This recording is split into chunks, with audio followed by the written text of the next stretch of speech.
Baik, saya awali dulu pertemuan di pagi hari ini. Assalamualaikum warahmatullahi wabarakatuh.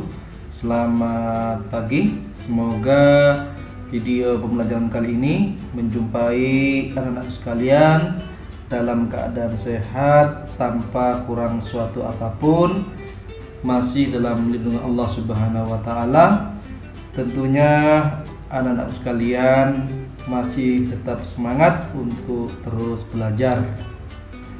Baik anak-anak sekalian, pada kesempatan di pagi hari ini kita masuk pada materi yang ke-13 ya.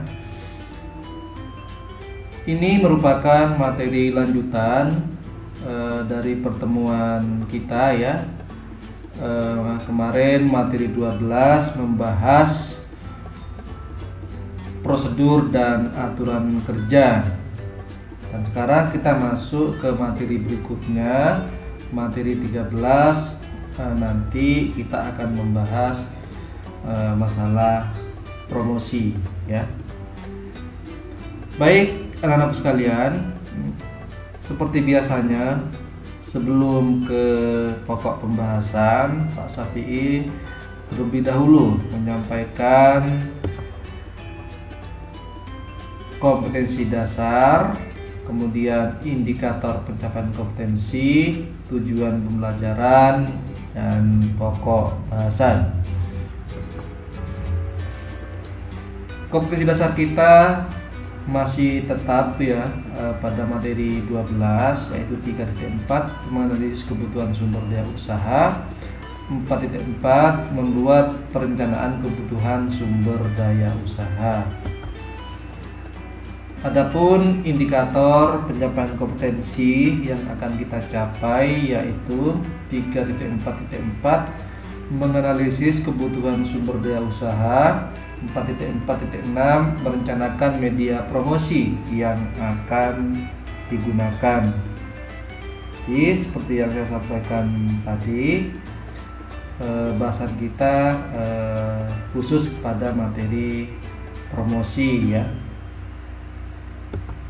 Adapun tujuan pembelajaran kita yaitu melalui kegiatan pembelajaran online daring dengan aplikasi Google Classroom, peserta didik dapat menemukan konsep, menjelaskan dan menyelesaikan masalah terkait tahapan dalam merencanakan promosi dengan cermat, memiliki karakter religius, integritas, nasionalisme, gotong royong, dan kemandirian, memiliki kemampuan literasi, baca tulis, numerasi, sains digital, finansial, budaya, cinta lingkungan, dan keluargaan, untuk membiasakan siswa dalam berpikir kritis, kreatif, komunikasi, dan kolaborasi. Baik anak-anak sekalian ya, adapun pokok bahasan sebagaimana Pak Sawi sampaikan tadi, bahwa kita akan membahas promosi, di mana pokok bahasannya yaitu pentingnya promosi dan tahapan merencanakan promosi. Jadi hanya itu saja yang akan kita bahas pada pagi hari ini ya.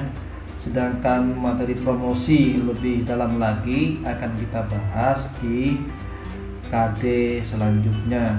Baik, langsung saja ke pokok bahasan yang pertama, yaitu pentingnya promosi ya.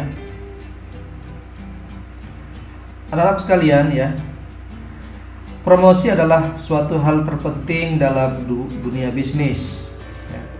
Mengapa? Karena promosi adalah satu-satunya cara untuk mengenalkan produk Anda ke masyarakat dan calon pembeli yang potensial. Kalau Anda tidak mempromosikan produk-produk kita, lalu bagaimana masyarakat dapat mengenal produk kita? Ya. Banyak keuntungan yang diperoleh dengan berpromosi ya.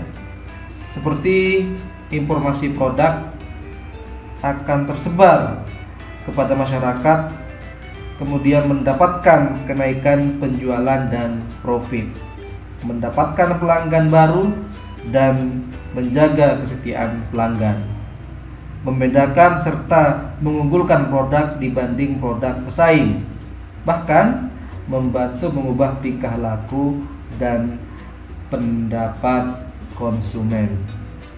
Nah, itulah kenapa pentingnya promosi.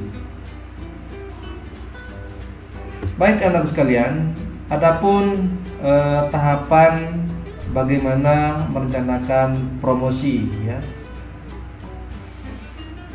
Anak sekalian, agar aktivitas promosi yang kita lakukan dapat berjalan efektif, tentu diperlukan perencanaan promosi. Nah, di sini adalah langkah-langkah yang dapat Anda tempuh dalam merencanakan promosi. Yang pertama yaitu menentukan target pasar. Maksudnya di sini menentukan target pasar yaitu menentukan segmentasi yang lebih spesifik untuk menghadapi perilaku konsumen yang beragam. Jadi menentukan segmentasi yang lebih spesifik untuk menghadapi perilaku konsumen yang beragam adalah salah satu langkah yang biasa diambil oleh produsen untuk menghadapi persaingan.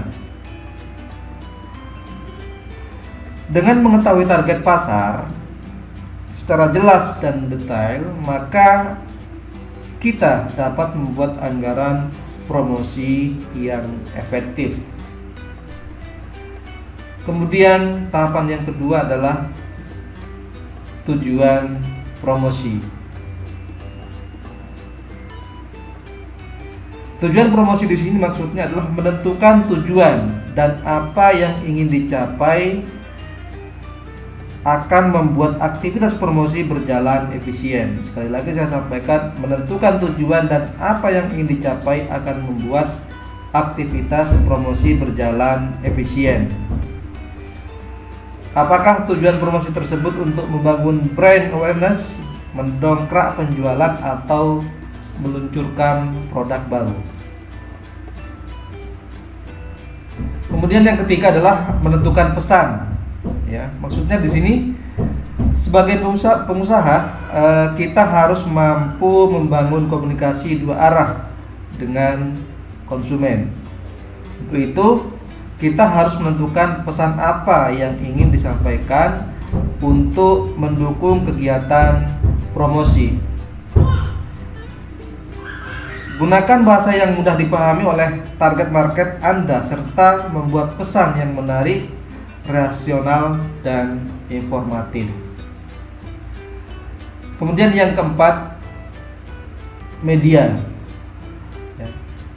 Pilihlah media yang sesuai dengan target pasar Anda. Penggunaan media sosial akan sangat membantu dalam hal distribusi informasi yang lebih luas. Namun, Anda tetap harus fokus pada pasar yang Anda tuju, kenali perilaku konsumen, dan tentukan media yang sesuai. Selanjutnya yang kelima adalah membuat anggaran. Ya, mohon maaf anak sekalian ya, ini penomorannya agak keliru ya. Satu, menentukan target pasar. Yang kedua adalah tujuan promosi. Yang ketiga, nah ini menentukan pesan. Yang ketiga menentukan pesan. Yang keempat itu adalah media. Ya. Yang kelima adalah membuat anggaran. Membuat anggaran di sini adalah ya, membuat anggaran promosi hendaklah mempertimbangkan goal yang ingin dicapai, ya. Mempertimbangkan goal atau tujuan yang ingin dicapai, bagaimana mencapainya, kemudian baru membuat anggaran. Besar anggaran yang dibuat juga tergantung pada pemilihan media yang kita gunakan. Selanjutnya yang terakhir, yang keenam adalah pengukuran efektivitas promosi. Maksudnya di sini adalah banyak pelaku usaha yang seringkali melupakan pengukuran efektivitas promosi yang telah dilakukan. Padahal Hal ini penting untuk mereview efektivitas kegiatan promosi. Pengukuran ini dapat dilakukan dengan riset brand awareness atau mengukur impact digital marketing dalam mendongkrak penjualan. Baik, saya ulang lagi anak sekalian. Jadi di sini ada tahapan merencanakan promosi ya. Ada beberapa langkah di sini, ada 6 langkah. 1 menentukan target pasar, 2 tujuan promosi, 3 menentukan pesan, 4 media, 5 membuat anggaran, 6 mengukur efektivitas promosi. Mungkin ini yang dapat saya sampaikan di pagi hari ini anak sekalian ya. Jika ada yang tanyakan silakan ditanyakan di forum Google Classroom. Demikian, semoga apa yang kita pelajari hari ini bisa kita terima dengan baik. Terima kasih. Saya akhiri. Wassalamualaikum warahmatullahi wabarakatuh. Terima kasih.